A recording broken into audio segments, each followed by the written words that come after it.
Hi, you're listening to Book Chat with author Vivian E. Moore. Keep listening to our weekly episodes to find out more. Click, listen, enjoy. Are you ready?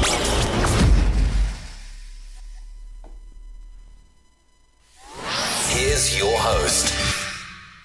Hey everybody, and welcome to Book Chat. I'm your host, Author Vivian E. Moore. I hope everyone is having a tremendous Saturday. I hope that you had a great week.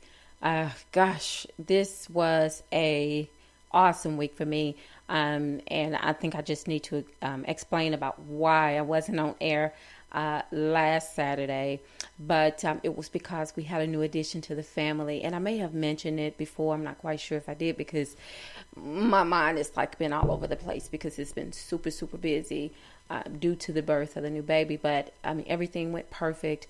The baby is perfect. My daughter is doing great. So in lieu of the birth and all the excitement around that, I wasn't able to do the show, understandably, and I hope that you will forgive me. But there were other shows that were pre-recorded that you could have listened to on any of the various sites where my show is broadcast. But anyway, I missed you, and I hope you missed me. And so, without further ado, I want to get to today's show. All right. So the title of today's show is Extra Extra. And the topic is Noteworthy Writing. Have you ever wondered why there are so many successful authors? And, you know, it's not about great advertising, not always about great advertising and keeping a social media presence, but I think it is largely attributed to noteworthy writing. Throughout this year, I've read a ton of books. Great ones and some not so great, but the books I found to be extremely entertaining was due to excellent writing. A variety of genres captured my attention, and you know it kept me just deeply engrossed throughout the story. And I can be honest and say a lot of the books I read, I didn't want the story to end because they were just that good. But the thing that fascinated me the most about these books that I read, over half of them, they weren't even A-listed authors. I wasn't even familiar with their work at all, which it just goes to prove that, you know, you don't have to have a bestseller title associated with you to get some great reading material, or to put some great reading material out there. And I can attest to it, just, you know, by all the books that I've read. But now it's important to understand, in a market filled with millions of writers all over the world, the probability of this occurring is high. It really is. Of which I think is awesome to have choices, to mix and match like you do food items, you know, for a great meal. But, you know, you wouldn't want to eat the same foods every day, now would you? So your reading selections, they need just as much variety as the food you eat as well. But anyway, it got me to thinking, as I often do. I was intrigued by some of the authors who have achieved bestseller status, and others not so much. And I can't begin to tell you how many times I've highly anticipated a great read, based on this bestseller status, and then was just disappointed when the story didn't even live up to the expectation. I felt robbed, let down by the celebrity status of the author, fooled into thinking that my socks were about to be knocked off, when in fact I was sucker punched instead. that's an awful feeling to, I've purchased books that are not even out there for sale yet. So you pre-order the books because generally you've read this author before, so you're familiar with their work. But sometimes it's hit and miss, even with the best ones out there. They may do 10 in a row that's perfect, and then maybe that 11th book is not so perfect. And I guess you can't expect what you do expect, especially if they're bestsellers, because that's what they're known for, putting great reads out there, putting hits out there. And we expect them to come through every single time. But, in this scenario, it just wasn't the case at all. But, this is when you have totally committed yourself to reading nothing but bestsellers, you miss out on some of those writers who haven't made that list yet, but may very well be on their way to making that list. We don't give them a shot. And it's not fair, because they're great writers and their work should be publicized. But if we solely stick to what we know instead of venturing out just a little bit, then you might miss something. Well-written plots and watertight editing, sheer perfection, is what readers want from an author, without the big name buzz applied to any of them. Most of us do. And I can include myself in that, as being most of them. This is the definition of noteworthy as it applies to writing. Now, I know everyone has a list of their favorite authors, and I do as well. And maybe some of the authors that are on your list are probably on my list too. But there are so many writers and authors who are understated but great at what they do. Case in point, I read, and this was a few months ago, this series of books called If I Break. And let me tell you, and I've mentioned this before, these books really, really were well written, very intricate, very logical. Oh my gosh, these books are so good. So if you get the chance, you need to pick up this series. The author's name is Portia Moore. Now, she don't need me to promote for her, but I'm doing this because I was so impressed with her writing. It's phenomenal. And, if you don't read another book, please read this book. Now, it is listed under the romance genre, but it is so much more than just that, because it's dealing with something that many people don't know about. And I can't tell you what it is, because then it would give away the story, the premise of the story. And I don't want to do that. I want you to read it and be surprised just like I was, because that's just how well written the story is. And I don't want you to miss anything. I don't want to take anything away from it, so I'm not doing any spoiler alerts. I just want you to get this series and read it. Now, I've read a ton of other books as well. And off the top of my head, I can't remember them all because, as I said, I read quite a few books. But this one, it stands out. And it may be a long while before I ever forget it. But generally, I don't forget anything that I really, really am impressed with, that I really, really enjoyed. Outlander is one of those series of books that I can read over and over and over again, because I never get tired of it, because they are so well written. The plots are just so well thought out, and I have to applaud Diana Gabaldon every time I pick up one of her books and read it. If she never writes anything else other than the Outlander series or about characters that's from that series, I don't even care, because this woman, to me, is one of the top authors out there, And her books were, bestseller when it came out. I think it was in the 80s.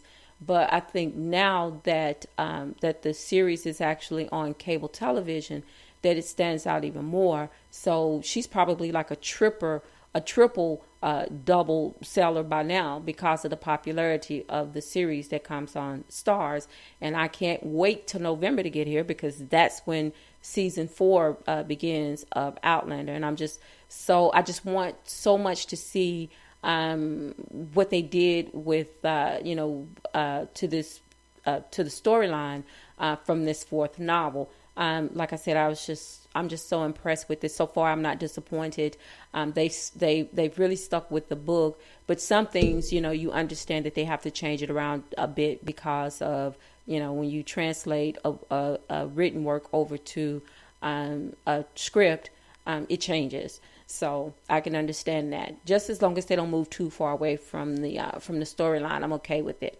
Even if I wasn't, it doesn't matter. But still, some things you wanted to stay as close to the book as possible, because those books were so well written, and it would just be a shame to leave anything out or take anything away from that story. Now, I'm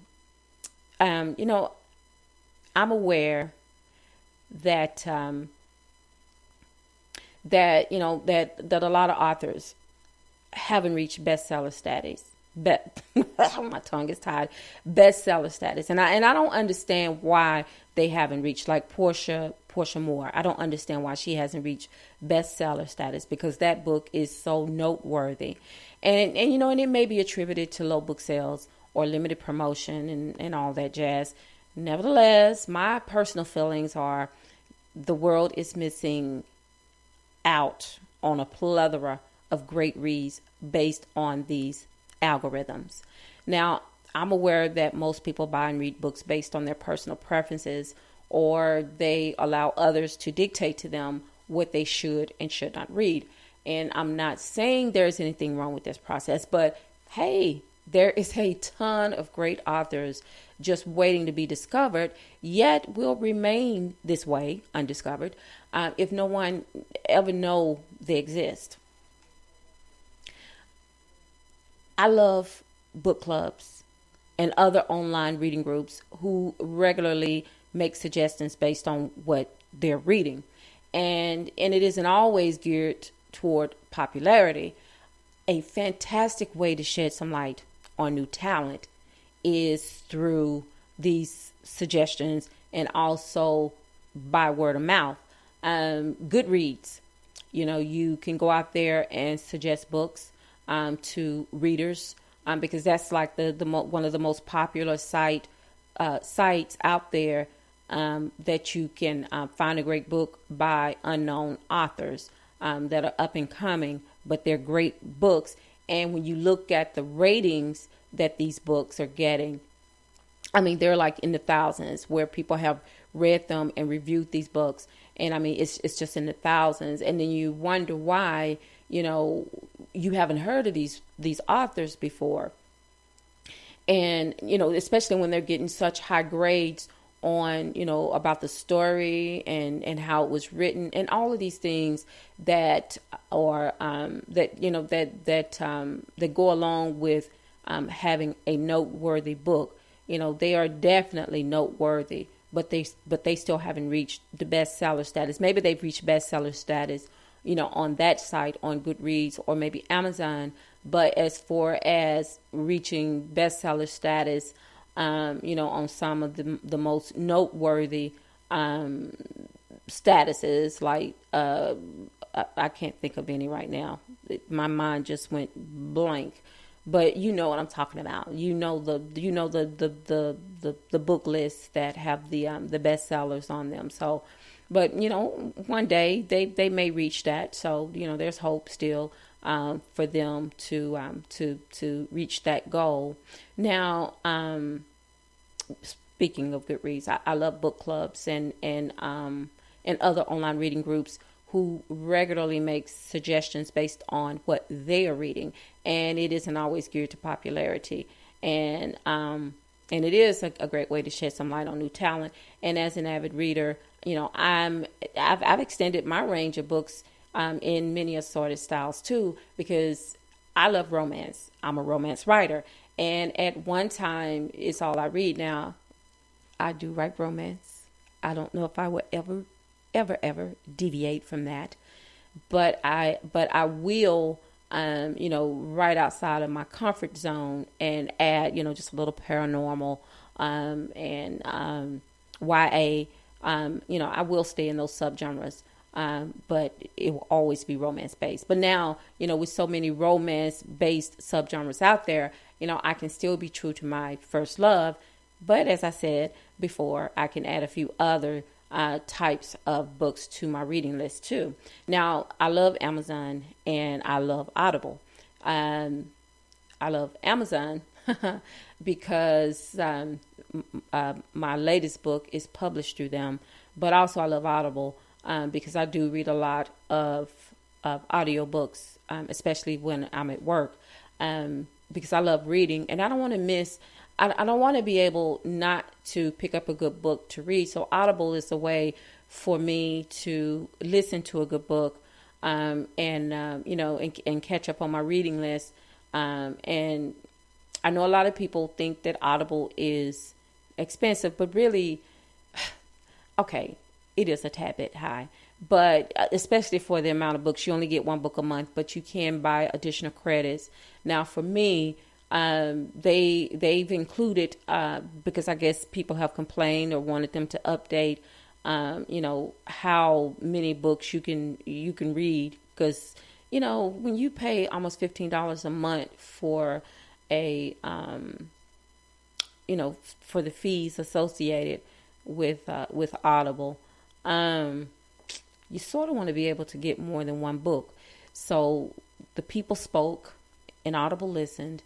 And so now they have a romance package where it's only like $4.99 or $5 more, and they add that to your existing